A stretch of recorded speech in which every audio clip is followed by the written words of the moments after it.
So today we are going to see the necessity of speed in OET speaking. OET speakingൽ speed അത്ര വലിയൊരു ഘടകമാണോ? അതെ, OET സ്പീക്കിങ്ങിൽ സ്പീഡ് വലിയൊരു ഫാക്ടർ തന്നെയാണ്. നമുക്കറിയാം, നല്ലൊരു സ്പീഡിലാണ് നമ്മൾ എല്ലാ റോൾ പ്ലേ കാർഡും ഫിനിഷ് ചെയ്യേണ്ടത്.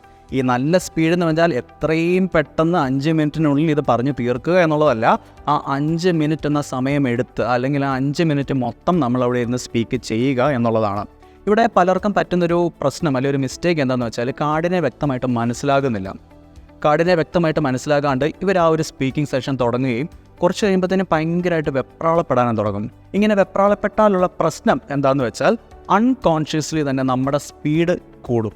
സ്പീഡ് കൂടുമ്പോൾ പല വാക്കുകൾ നമ്മുടെ മൈൻഡിലേക്ക് കയറി വരും. ഇതെല്ലാം നമ്മൾ നമ്മുടെ റോൾ പ്ലേ കാർഡിലേക്ക് ഇട്ട് പറയുകയും കൂടെ ചെയ്യും. ഇത് കഴിയുമ്പോഴായിരിക്കും നമ്മളും ആലോചിക്കുന്നത്, അയ്യോ ഞാൻ എന്തോ അവിടെ ചെന്ന് ചെയ്തേ എന്നുള്ളത്. അതായത് ഒരു മലവെള്ളപ്പാച്ചിൽ വെള്ളം വരുന്ന പോലെയാണ്. കൂടെ ഉള്ളതെല്ലാം അടിച്ച് കലക്കി പോരും. എന്തുവാ എവിടുന്ന ഏതാണെന്നുള്ള ഒന്നും നമുക്കൊരു പിടുത്തമില്ല. അപ്പോൾ ഞാൻ പറഞ്ഞ പോലെ ആദ്യമേ മനസ്സിലാക്കേണ്ട കാര്യം ആ ഒരു കാർഡിനെ മനസ്സിലാക്കുക, അല്ലെങ്കിൽ കാർഡിൻ്റെ ലെങ്തിനെ മനസ്സിലാക്കുക എന്നുള്ളതാണ്.